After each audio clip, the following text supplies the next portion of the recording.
Hello' everyone, good morning. কি খবৰ? আশা কৰোঁ সকলোৰে খবৰ ভাল।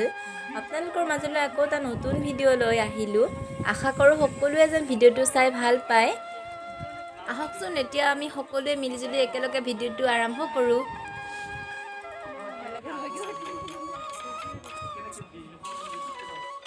আহি পালোঁ নামঘৰলৈ আৰু যোৱাকালি বাৰু তেনেকৈয়ে গ'ল।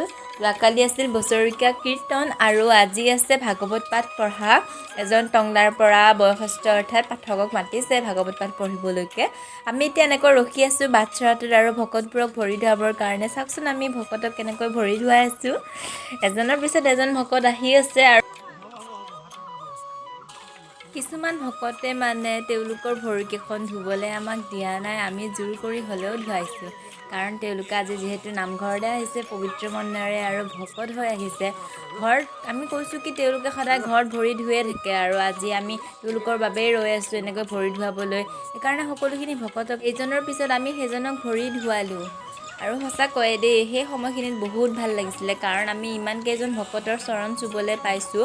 আৰু কয় নহয় সকলোৱে ভকতৰ পদৰ ধূলি মাথাই লোৱা তুলি বুলি, ঠিক তেনেকৈ আমিও ভকতৰ পদৰ ধূলি আজি মূৰত ল'লোঁ আৰু হৈ গ'ল আমাৰ এনেকৈ ভকতবোৰক আদৰা। এতিয়া বলকচোন আমি সকলোৱে ভাগৱত পাঠ পঢ়া শুনোগৈ। প্লিজ শেষলৈ চাই থাকিব, স্কিপ নকৰিব।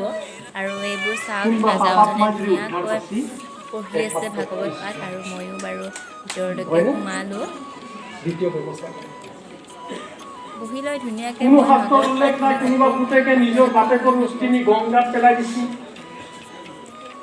যাগ যজ্ঞ কৰি কোনোবা পুতেকে মানে বাপেকক উদ্ধাৰ দিছিল আছেনে?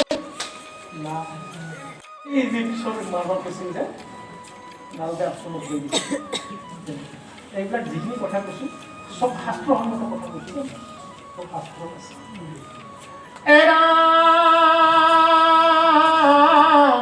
কৃষ্ণ কয়ৰ বিয়াই আমি কৰো কৰ্ম যত, তাতো নানা বিঘ্নি আছে জানি মনত। এতেকে বিয়ায়ো কৃষ্ণ চৰিত্ৰ অমৃত, শ্ৰৱণ মাত্ৰকে যেন হও কীৰ্তকী।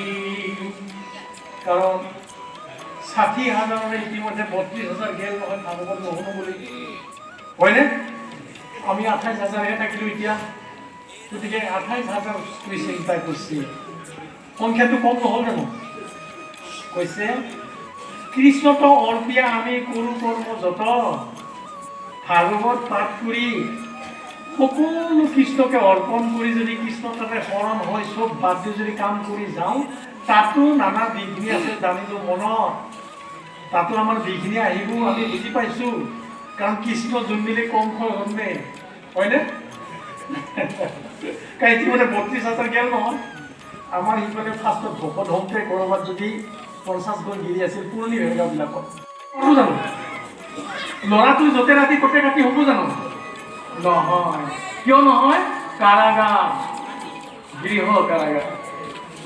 আৰু গৃহ কাৰাগাৰত থাকি এই বিবাহিতা স্বামী স্ত্ৰী কিমান সমস্যা সমাধান কৰিব লাগিব, শাহুৰ লগত মিলিব নালাগিব জানো? ইফালে সন্তান জন্মাব লাগিব। সন্তান যদি দুৰ্যোধন ৰাৱণ কংস জন্মে, বুজি পাইছানে? গতিকে ভাল সন্তান জন্মাবলৈ হ'লে কি কৰিব লাগিব? ৰাম বা কৃষ্ণৰ আদৰ্শিতা সন্তান জন্মাব লাগিব। ৰাম বা কৃষ্ণৰ আদৰ্শিতা সন্তান জন্মাবলৈ হ'লে 6টা মাৰিব লাগিব। বসুদেৱ দৈৱকীয়ে 6টা সন্তান মাৰাৰ পিছত ৰাম বা কৃষ্ণৰ মাক বাপেক হোৱা পাইছে, হয়নে বাবু? চব আমাক বুজাই আছে। আমিও বসুদেৱ দৈৱ যদি ৰাম বা কৃষ্ণ আদৰ্শিতা সন্তানৰ মাক বাপেক হওঁ, তেতিয়া আপোনাৰ বন্ধন খুলি দিব। যেনেকে কংসক মাৰি হাতী দাঁত দুটা শুয়াই আকৌ শৰণ যিজনে কোনে আকৌ শৰণৰ কথাটো আহি দিলা দিনে গুৰু চৰণে ভুপতি। এই মাধৱদেৱে অকণমান নহৈছিল কাৰণে সেই ক'ব পাৰিছে, আৰু ময়ো সেইকাৰণে ক'লোঁ আৰু এই ওপৰতে নালাগে যে টাউনীয়া ধৰ্মহে। মানে সেইফালে এই আগতে আজি 30 বছৰ পিছফালে যদি এই ষ্টেচনে আৰু এতিয়া দুপৰীয়া 3টা বাজিল আৰু তেওঁ ৰাতিপুৱাৰ পৰা ভাগৱত পাঠ পঢ়ি এতিয়া সামৰিবলৈ লৈছে আৰু তেওঁ শেষৰটো প্ৰাৰ্থনা কৰিলে। আমিও সকলো একেলগে সেৱা জনালোঁ।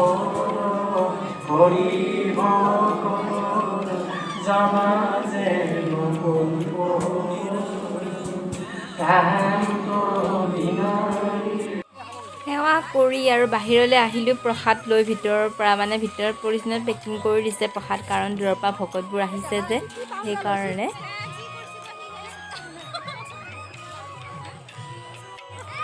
ইমান মানে ধুনীয়া বতাহ দি আছে বাহিৰত, আৰু এবাৰ চাওকচোন পৰিৱেশটো।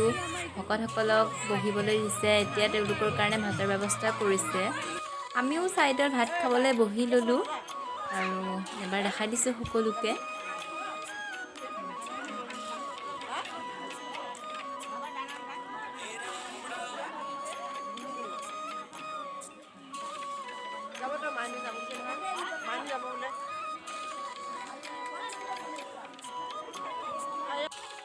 সকলোৱে মিলিজুলি একেলগে ভাত দিবলৈ লৈছে। ভিনদেউ মোক মানে ভিডিঅ'ত লাইক দি দিবা, তোমাকো কেমেৰাত দেখাই দিম দেই বুলি কৈছোঁ, আৰু ভিনদেউৱে হাঁহি দিছে। তাৰপিছত এইবোৰ দিছে ঢেকীয়া ভাজি, ৰঙালাও চব্জি, তাৰপিছত কচু, চালাড, বহুতখিনি মানে দিছে।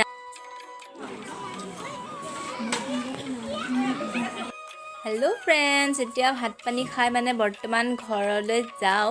সন্ধিয়াও হৈ আহিল আৰু আশা কৰোঁ সকলোৱে যেন ভিডিঅ'টো চাই ভাল পালে। ৰাখি ব'লা এতিয়া আমি ঘৰলৈ যাওঁ। তাই মানে আমাৰ ঘৰৰ ওচৰৰে হয়, সেইকাৰণে একেলগে যাওঁ। Bye bye.